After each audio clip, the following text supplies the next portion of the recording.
ओम शांति। जो सुना है उसे अर्थ सहित समझकर खुशी में रहो। एक है सुनना, एक उसका अर्थ समझकर उसको समाना, तब खुशी होती है। शब्दों के अंदर ताकत नहीं, शब्दों के भाव में ताकत होती है।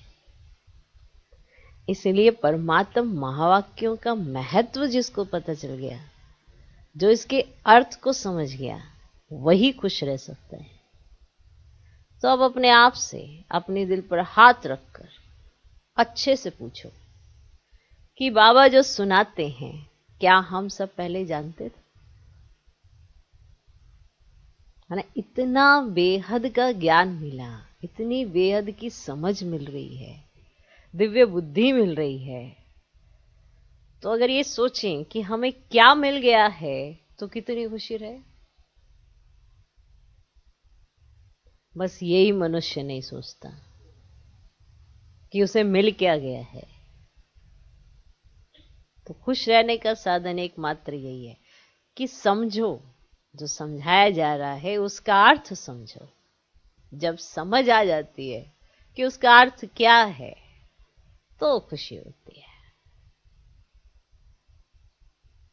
अब अतीन्द्रिय सुख शब्द है, पर इसका अर्थ क्या है? जिसने इंद्रियों पर जीत पाई वही इंद्रियों से परे का सुख ले सकता है। ये इसका अर्थ है। अब जब इसका अर्थ समझ आएगा तभी तो खुशी होगी कि हमको भगवान ऐसा बना रहा है कि हम ये सुख ले सकते हैं। अब गोपी वल्लभ के गोप गोपियों से पूछो कि अतीन्द्रिय सुख क्या होता है। गोपी वल्लभ कौन? शिव बाबा। गोप गोपियां कौन? ब्राह्मण। इनसे ही पूछना है कि इंद्रियों से परे का सुख क्या होता है। तो जब ये बात समझ में आ गई, जो हम पहले जानते ही नहीं थे, आज जाना है, तो अगर ये चीज हमें समझ में आ गई, इसका अर्थ समझ में आ गया, तो हम बहुत खुश रहेंगे। जब समझ आ जाती है ना, खुशी तभी होती है। कोई आपको कहे खुश रहो, खुश रहो, खुश रह लिया करो, बस एक काम करो, खुश रहो। कैसे? जब उसको ये एहसास नहीं कि खुश क्यों रहना है या खुशी क्या चीज है। तो ऐसे किसी को कह देने से, जैसे आप भी कह देते हैं ना, अरे चलो छोड़ो बातों को, खुश रहा करो। कोई बीमार होता है उसे कहा जाता है बीमारी ठीक हो जाएगी, तुम खुश रहा करो। अब उसको पता ही नहीं खुशी किस चिड़िया का नाम है, खुशी आती कैसे है। खुशी कोई ऐसे स्थूल वस्तु तो है नहीं, या स्थूल साधन तो है नहीं ना, जिसके प्राप्त हो जाने से आप सदा काल खुश रह सकते हो। पल भर की खुशी होती है, वो भी आत्मा का एक विशेष गुण है खुशी।